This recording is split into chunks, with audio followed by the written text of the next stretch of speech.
Great. So today on the FIFO Project podcast, we have Ash. Ash is 33 years old. She's a dump truck operator and she's been in mining for just over 2 years. She's on a 2-and-2 roster, so that's a pretty sweet roster, I think. And we're so happy to be able to have a chat today. So welcome to the FIFO Project podcast. Thank you. Thanks for having me. I appreciate it. Yeah. So tell me a little bit about getting into the industry. Like, what was your motivation? What were your expectations? Like, how was the application process? Like, actually getting into the industry? How did that come about for you?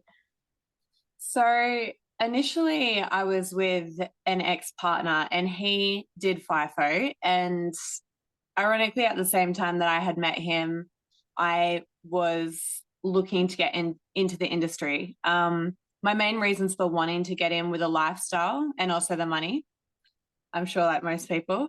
Yeah. Um, and Fortunately for me, his sister is also in FIFO and she is a camp manager at a smaller site in Newman.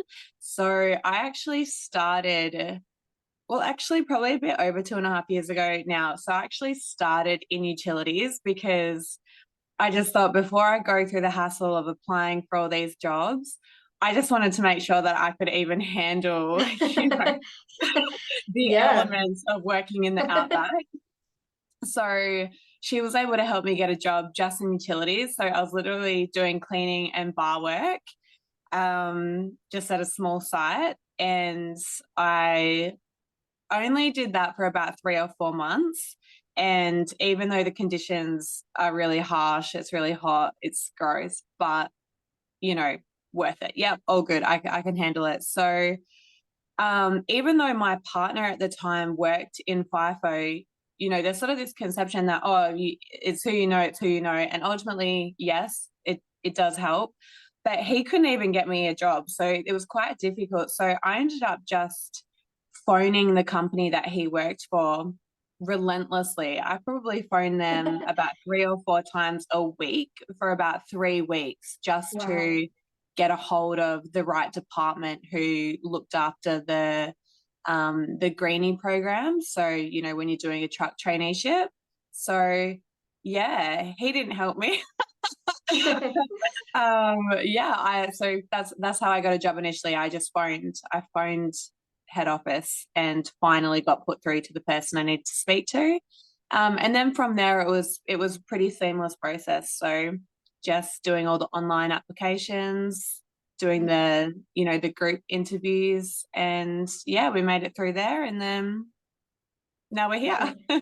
Yeah. So a lot of people, when you see all the posts on Facebook about people trying to get into the industry, and so many of the comments are literally just, "Oh, you won't get in unless you know someone." But it doesn't always work like that, does it?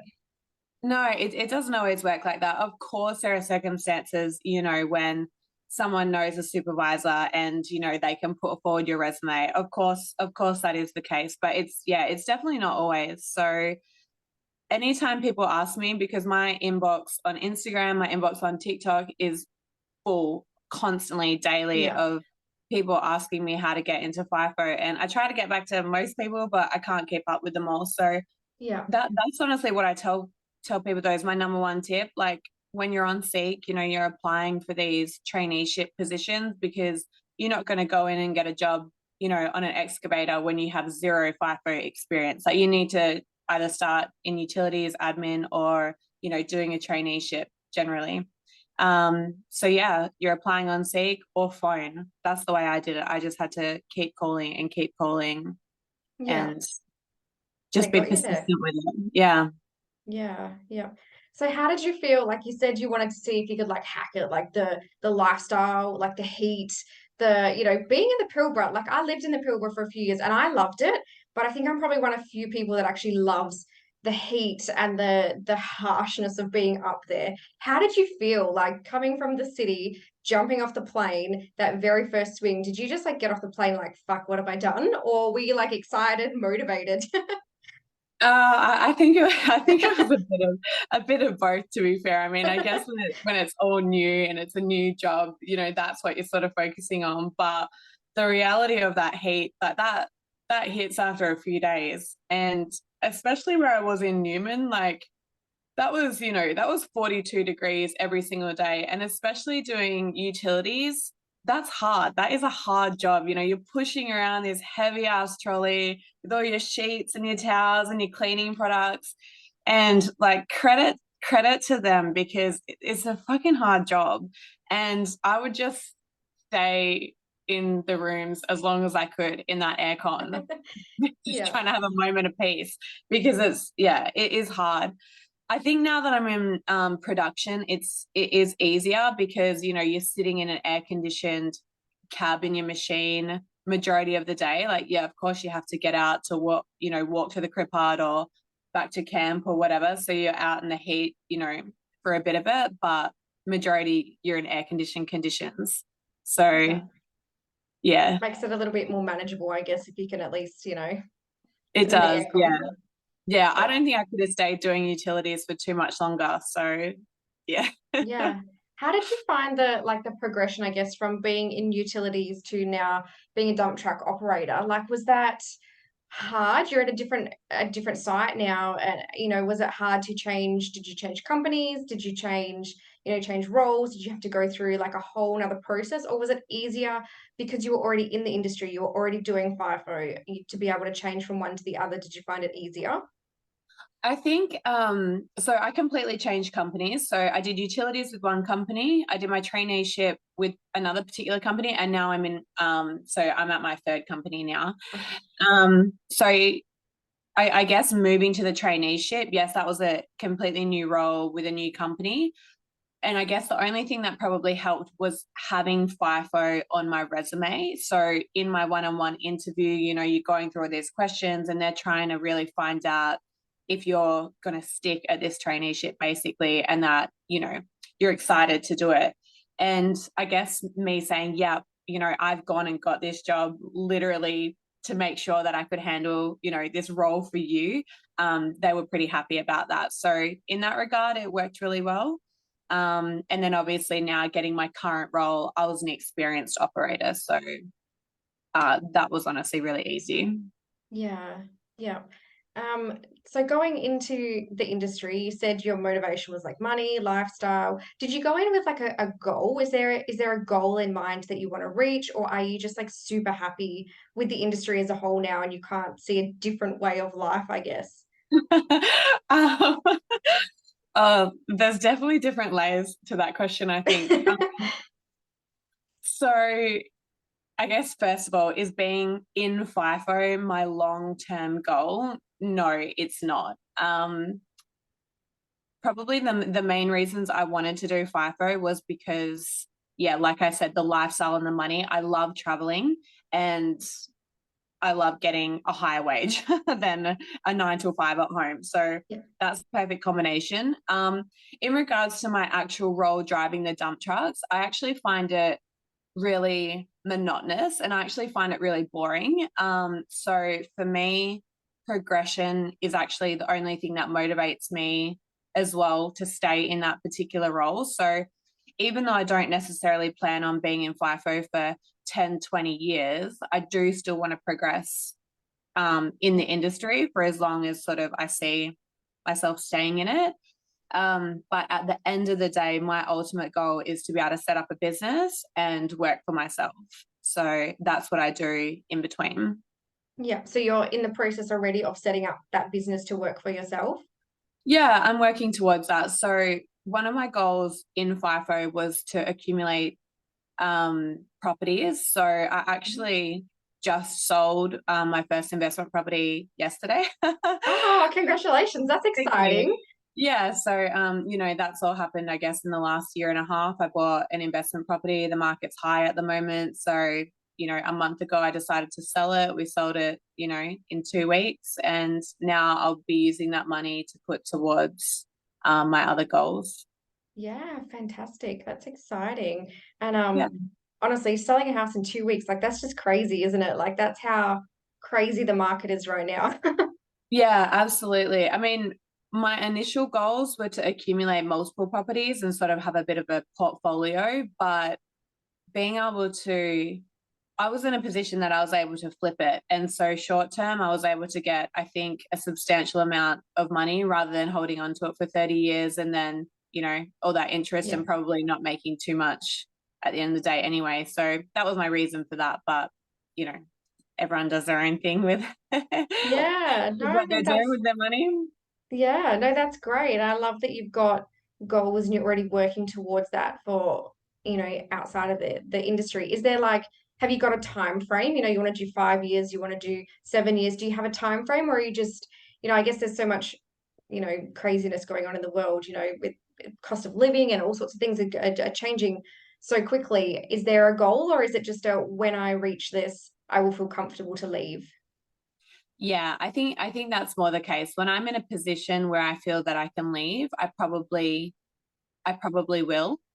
Yeah. Um, However, in saying that, if I do have some great opportunities within this role, like I said, to progress, then, I might see where that takes me. But also at the same time, the company that I currently work for is massive. It's a really big company, and progression within the company is actually pretty slow. So if that is the case, and I'm sort of in this role for a really long time, then yeah, I don't know how long I'll Yeah. stick it out for. It's a tough one. It's a catch-22. So I think it's just important that you do have your goals, like you said, with mining, because you see so many people who, they've been stuck in mining for 20, 25 years, and Mm. they they might have a house, a car, but they ultimately don't have too much to show for it. They're just trapped in this lifestyle of earning big dollars and spending it without a plan. So Yeah. yeah, it's Yeah. important to have. Yeah, and I guess at the moment, a lot of what I'm seeing or a lot of what I'm hearing from people is, with all the interest rate rises, the cost of living at the moment, what I'm seeing is although FIFO people are high wage earners, they're making some of the biggest money, they also have some of the highest debt levels. So the interest rate rises are really that they're fucking them up at the moment, really, Mhm. because with every increase, I mean, the average household, the cost of living is enormous. But when you're borrowing 100% of what the bank will give you, you don't have a whole lot of room to move, do you? Absolutely, you're stuck. And a lot of people have families, and a lot of people have young children, and they've got a partner who's a stay-at-home mum, and so they're only on that single wage. So even though it's big dollars, like you said, the cost of living is increasing. So it's really not that great when you have so much back here to pay for. So yeah, I see why Yeah, people get stuck doing it for a long yeah, time. yeah. And I think that's very common, particularly with families. They sort of get stuck in that lifestyle because they then have a bigger house or a bigger car or something that's a little bit more expensive because they Mhm. think, hey, I'm earning the money to afford the little bit more expensive, but then 20 years later they're still doing the same thing, and then you're like, wow, you've got a house Yeah, and a car, like you said, and you don't really have anything extra. I guess you don't have an investment portfolio, you don't have um, a lot of else to show for it other than just house and a car. Yeah. yeah. Yeah, that's it. So that's my tip. Have a plan, have a game plan. But Yeah. it suits some people also, and they just enjoy doing that. Yeah, yeah, absolutely. Not saying that you definitely have to get out of FIFO all the time and have a plan to just like get in, get out. Some people love it. Some people just, it's the job that they love. So all power to them, I guess. Um, Absolutely. yeah. So you're saying like dump trucks, a little bit monotonous, a little bit boring.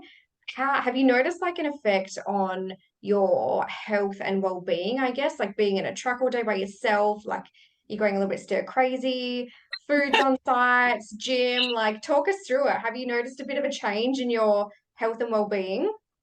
Yeah. So admittedly, like in my first year, so when I worked with my ex-partner, I don't want to delve into this too much because it'll become a counseling session. But so in that first year, I worked with my ex-partner, and um that relationship ended, let's just say.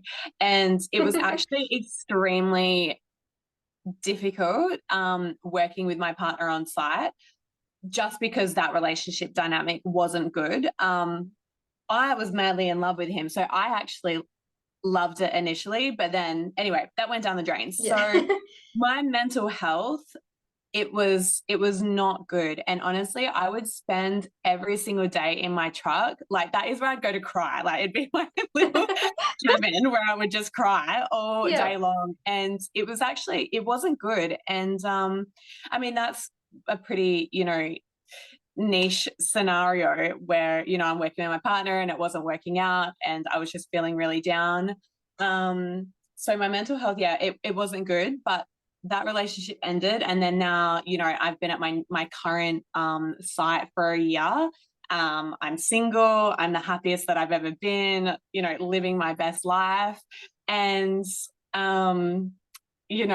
going from crying in my cab every single day, I think I've probably had one day in an entire year where, Yeah. I've been upset or whatever, because my mental health is so much better because I'm single.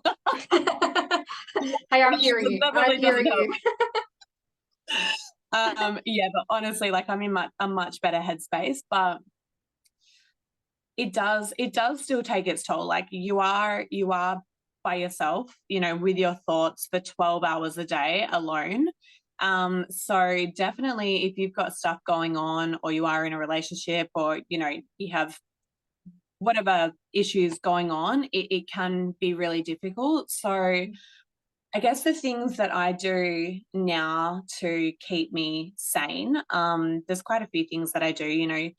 When you are in your truck, you're not allowed your mobile phones. So people would take either CDs or USBs or listen to the radio. People might download podcasts onto their USB or whatever. So you can drown out your thoughts with it, with some sort of audio, I guess. Yeah. Which is a nice distraction. A lot of people, actually, what I do is I have a journal in my truck. So, I have thoughts constantly. So I'll write down just my thoughts or my business ideas. That's mainly what I do is I write down all of my business ideas, and that kind of keeps me motivated as well.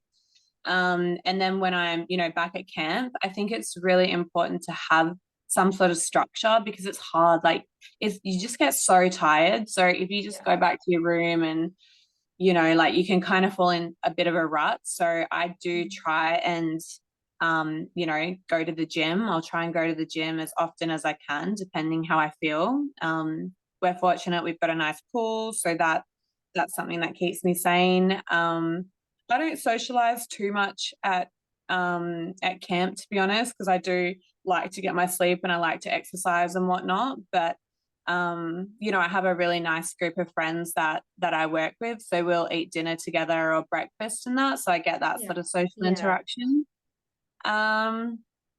What else?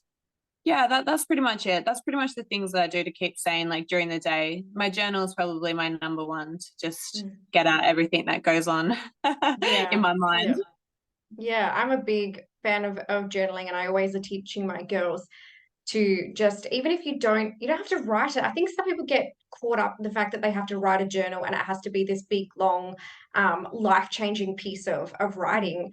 But sometimes, like if you're having a really bad day, you really don't have the words to say. I teach my girls, just write words, feelings, just write Mhm. like angry, confused, sad, lonely, depressed, whatever it is. It doesn't have to be like this work of art every time you write in your journal, but sometimes just getting it off your chest is like a huge weight off, and you can sort of start to make sense of it once it's like on paper, I guess, in front of you.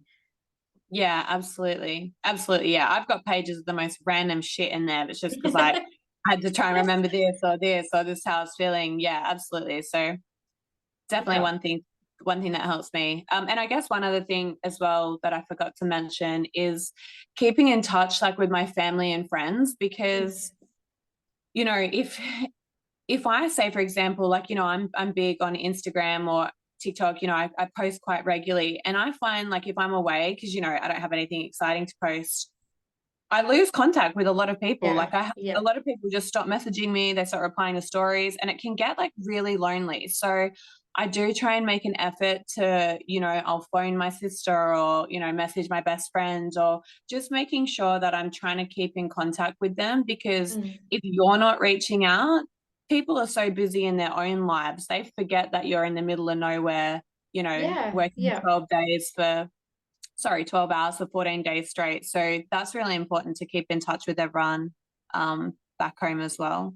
Yeah, yeah. And especially, I guess, when you're away, you are missing out on events and stuff. And if your face isn't, out of sight, out of mind. And because we all do live like these crazy, over busy, overdone lifestyles, if something's not in front of our face, we forget about it. And it's not always like intentionally. Like I know sometimes when you're stuck in your own thoughts on site, it's like nobody cares about me because I'm not hearing from people. But Mhm. we live in that kind of environment now where if it's not in front of your face you're not dealing with it. So sometimes you do have to be that person that puts in the effort, like keeping in contact. And especially like you say, I don't know that many of my girls at all post when they're away at work. Like everything just goes really really quiet, and then you're like, oh hey, they're at the beach again, so they're back. Yeah. It's Yeah. like they're back Yeah. in the land of That's the living. 100% me. Yeah. Yeah, because I mean, nothing exciting happens when you're there. There's like red dirt, there's dust in your hair, there's dirt on your face, and then you go to sleep. Like, Yeah. You might post a nice photo of the sunrise or something, and then, yeah, 5 days later you might pop up again. So yeah. yeah, yeah, it is. You do disappear a bit. Mhm. So before mining, were you in a completely different career path? Like, was this a huge change for you? Like, were you just really unhappy with what you were doing before, and that's what, money, partner being there was tempting? Like, was it a huge change for you? What role were you in before?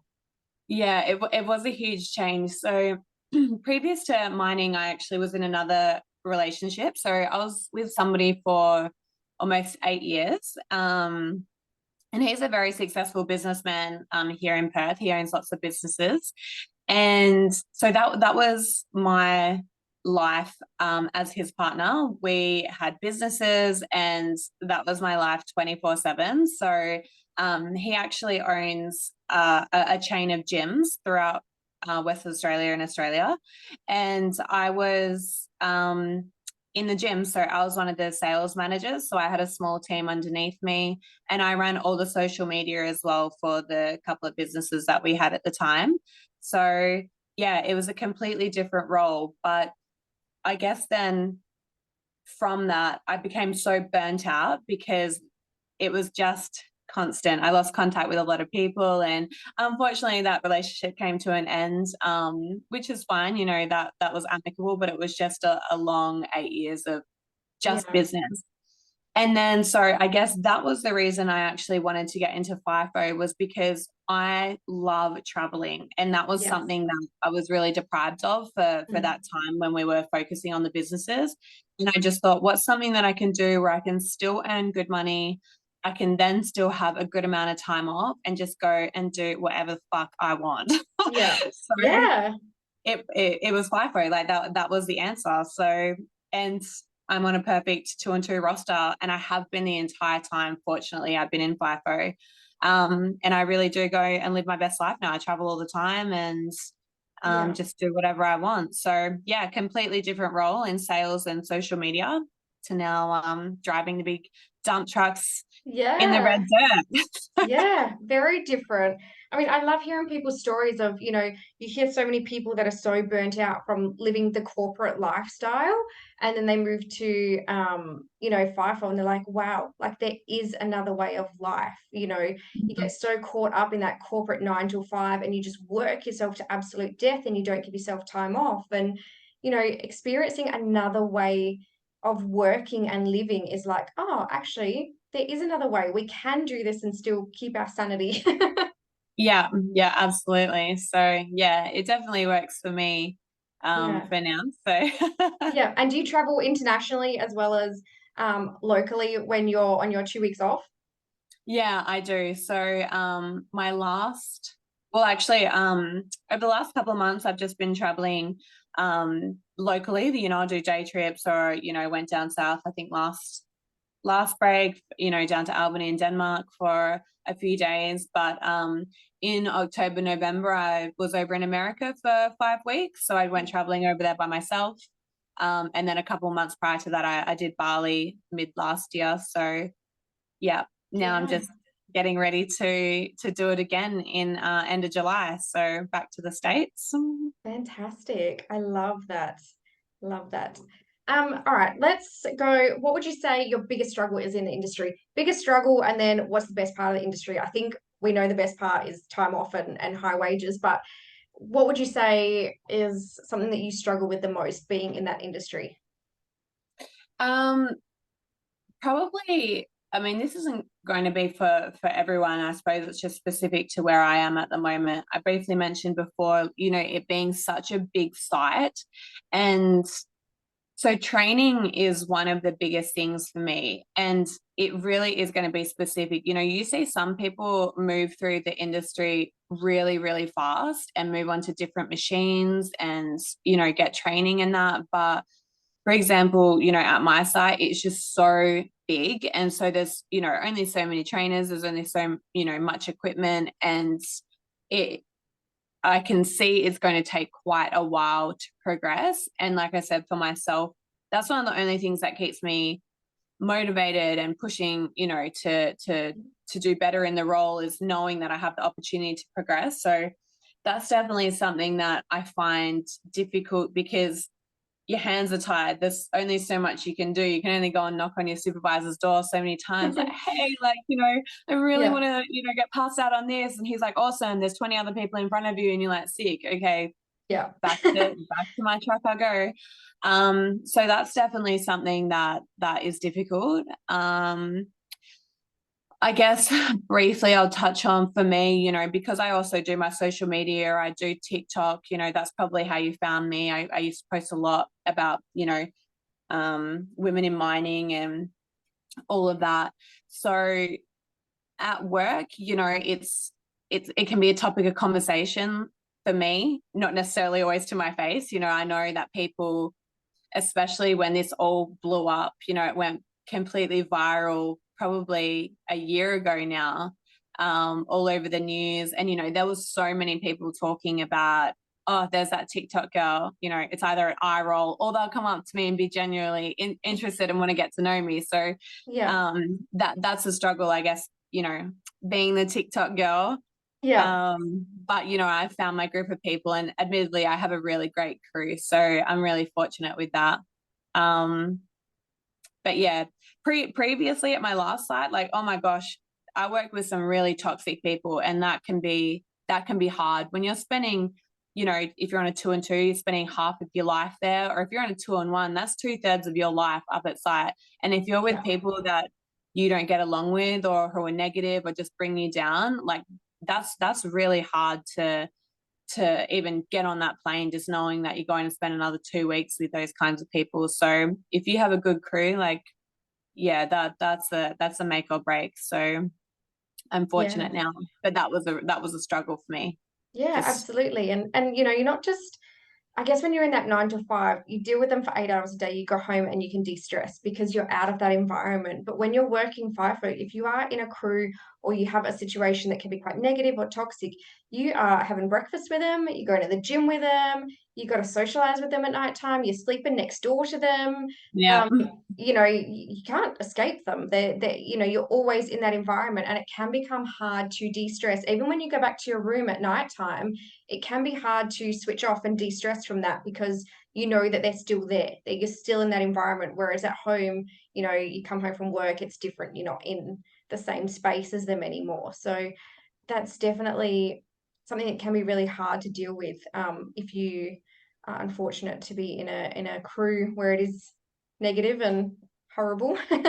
yeah, absolutely. I guess another good thing about where I am, they really focus on like the workplace culture, Yeah, and they quite often they actually ask us what we feel would make the work culture better. So that's props to them. One thing that they do genuinely care about everyone there. And I've never been, well, I haven't been to too many places admittedly, but overall, like, everyone who I work with is pretty happy. So yeah, it's yeah, thankfully a pretty nice place to be at. So I don't yeah. dread getting on the plane.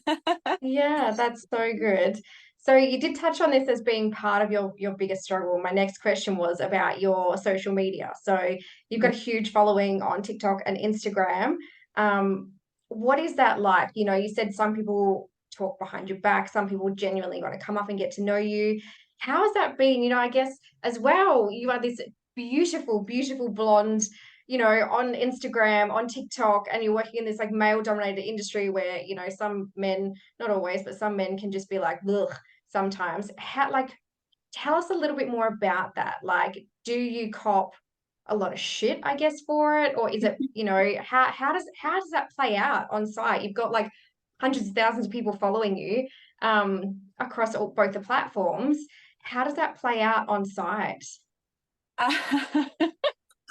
um, yeah, like, and so initially, probably the worst thing about all of that was, I mean, it's a blessing and a curse. So when I started at my new site, my brand new site, I had been there for 1 week, and all of my TikToks went viral after that 1 week. So I knew no one. I'm a contractor there. I'm brand new, and all this shit's gone viral. And it's gone viral because, obviously I'm a woman in mining. I'm talking about, giving tips on how you can get into mining. I'm talking about my wage. I'm really transparent about my wage because it's such a taboo topic and I don't know why. I personally don't understand it. So I was open about my wage, and, you know, everyone is talking about it. It's all over Facebook. It's international. It's in the UK. It's in New Zealand. Oh, it was chaos. So, of course, on site, oh, have you heard about that new girl? That new Yeah. girl on TikTok. Um, I spent, I think, 2 days I spent in my room. I still went to work, but I was like crying. I was awake all night. I was like so fucking stressed that I was going to lose my job for a start. Oh no. But it was interesting how it played out. There was obviously a lot of people talking behind my back, but equally I had a lot of people coming up and supporting me, even though I had no idea who these people were. They were like, it's okay, Ash, we loved your TikToks. Good on you for doing that.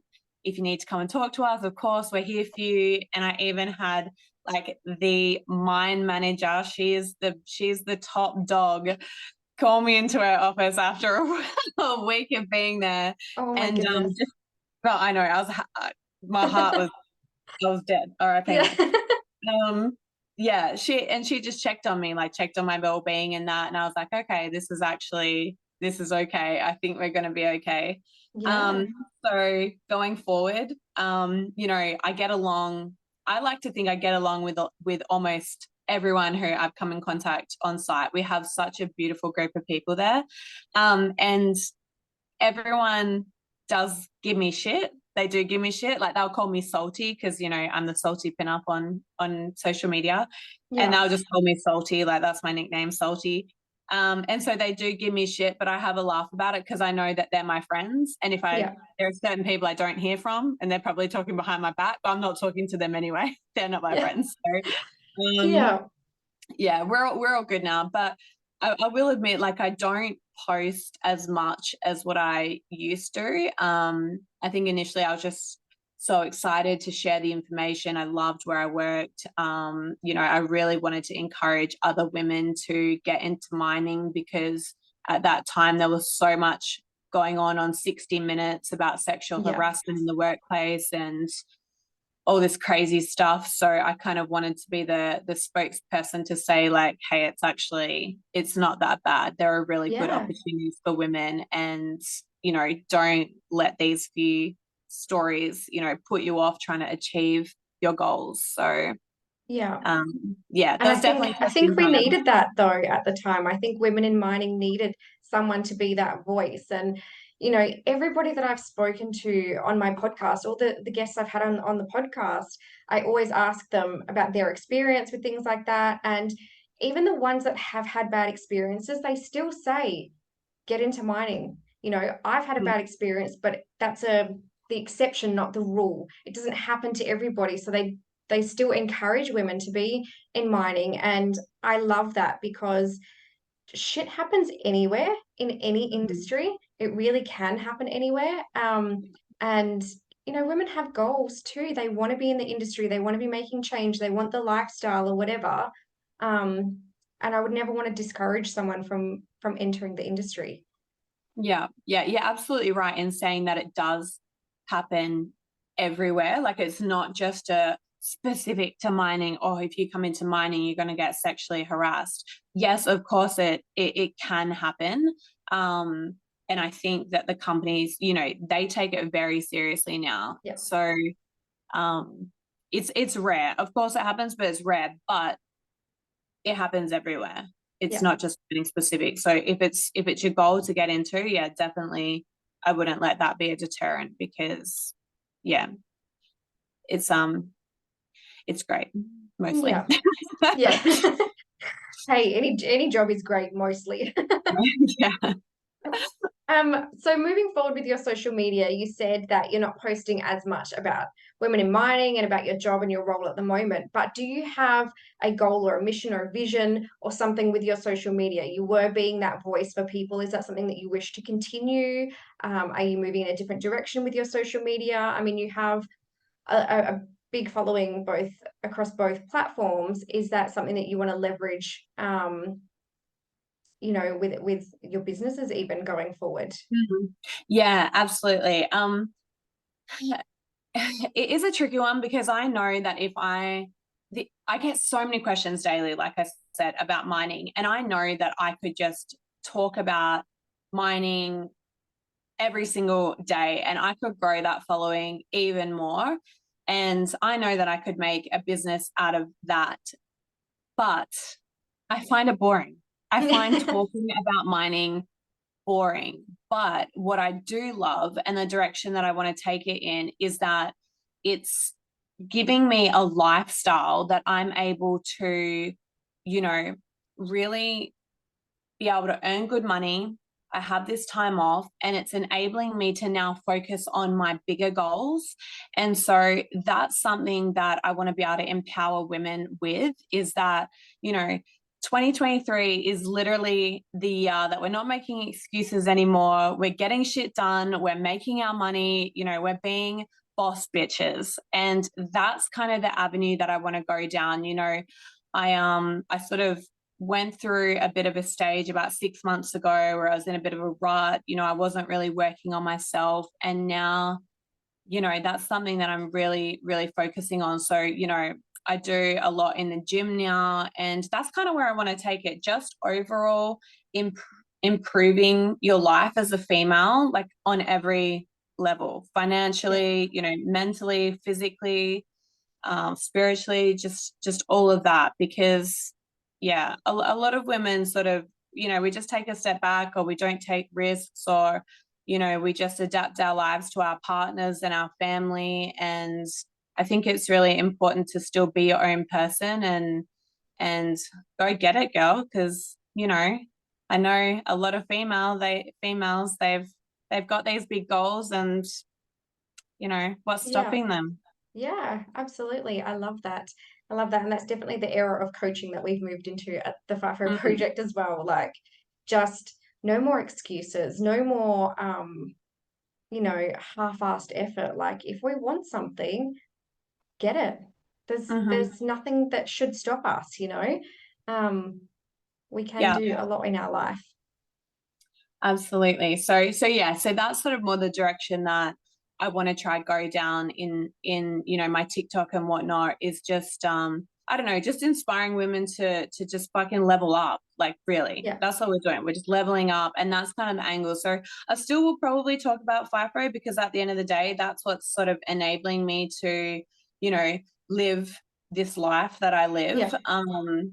But I don't want that to be the sole thing that defines me. Like I'll go out, out in Perth on a weekend to a festival or to the shops or whatever, and I'll have people come up to me and go, "Oh, you're that FIFO girl," and I'm like, "Yeah, yeah, that's me. I'm the FIFO Yeah. girl." But there's so much more about me. I'm quite an in-depth sort of person, that the FIFO is just a small part that's enabling so much more in my life. Yeah. So Yeah.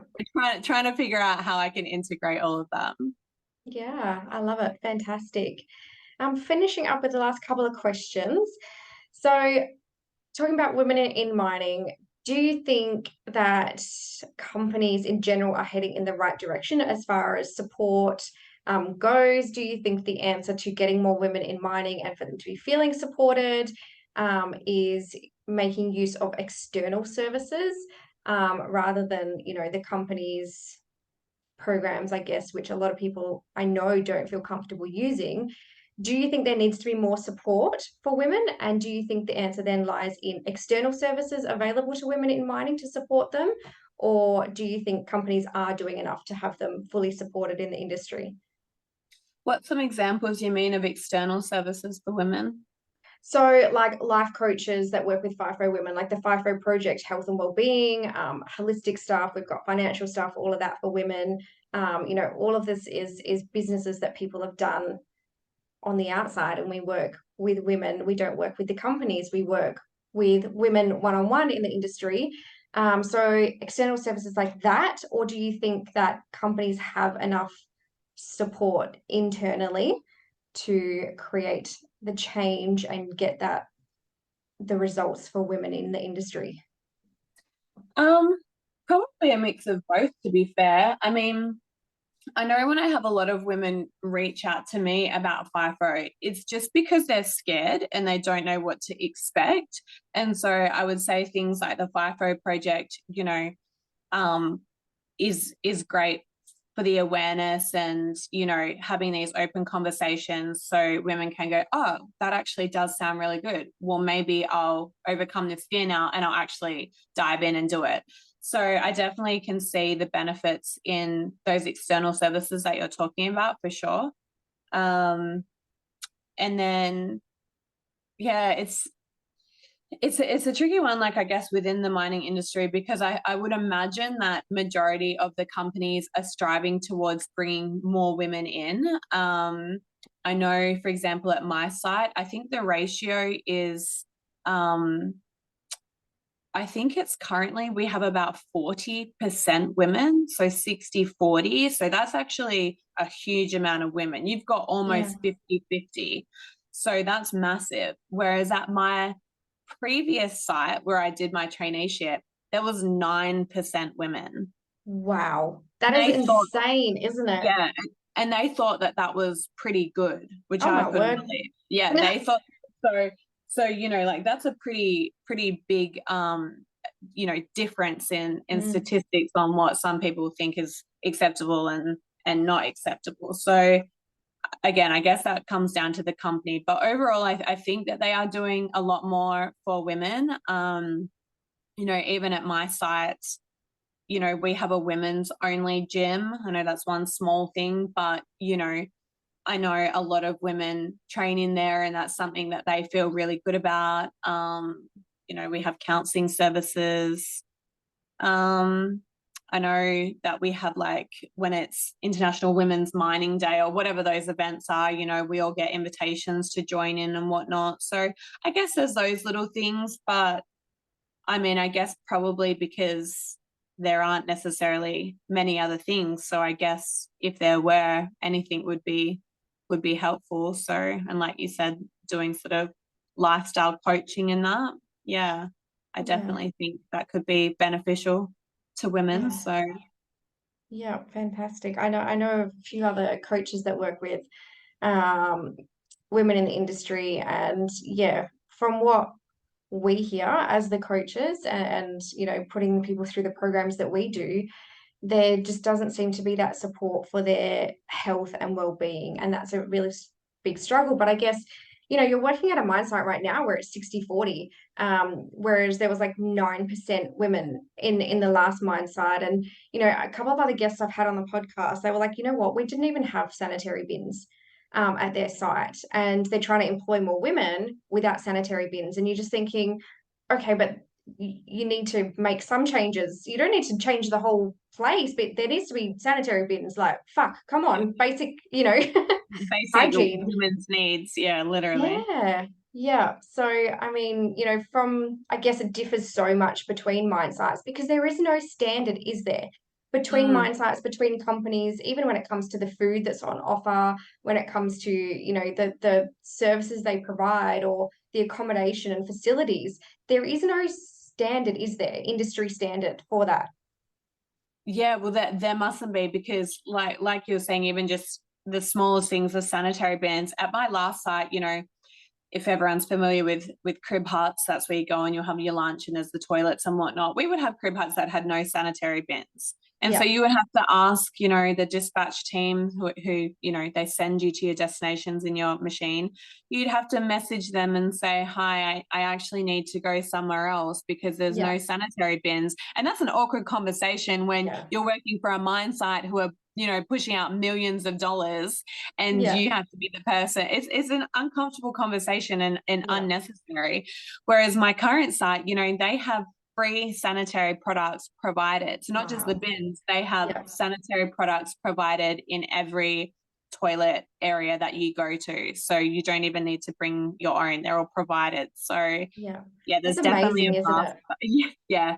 I actually, that was one of the first TikToks I even made about mining. It was directed for women. And I said, these are the things that I love, you know, as a woman at my site, because I had come from somewhere that, you know, you're a minority and and you didn't have the basic I mean, and I hear stories, and even still now, like I know being out, you know, the girls that work in rail and stuff, you're out in the middle of nowhere, so you don't actually even have toilets. But you know, I think, I mean, I've had 3 kids, so I'm pretty open about all that sort of stuff. But I mean, thinking about girls that are going into the industry at 18, 19 years of age and then having to go up to male supervisors and being like, oh, hey, I've got, you know, I need a sanitary bin, or I've got to go and find a toilet somewhere that's got a sanitary bin, can be really daunting to go up and ask those questions when you're so young, you're so naive, you know.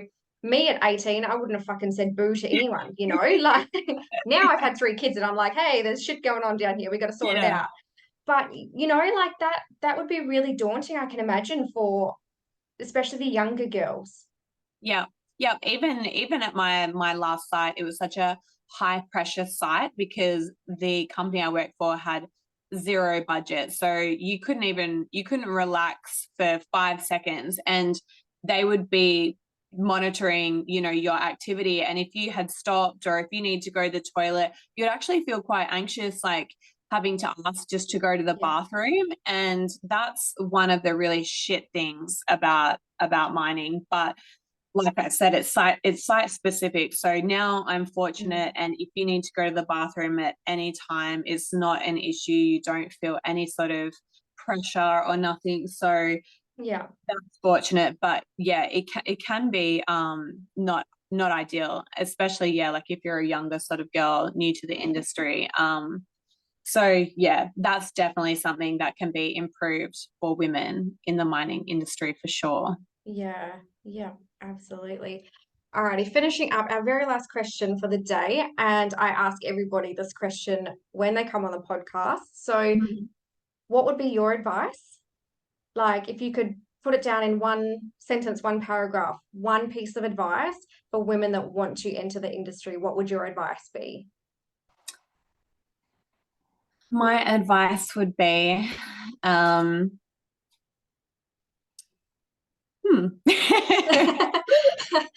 Silence. I don't think I've ever had silence after I've asked this before.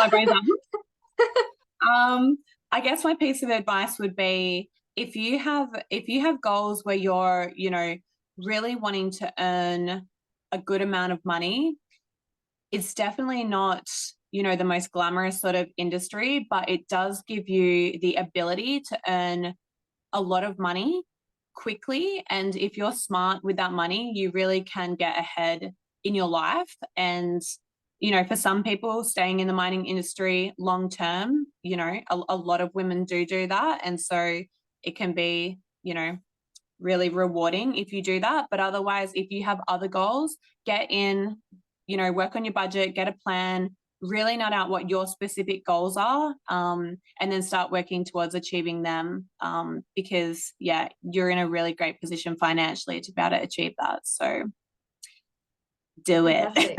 Yeah, go in with massive goals and just never stop working towards those goals. Yeah.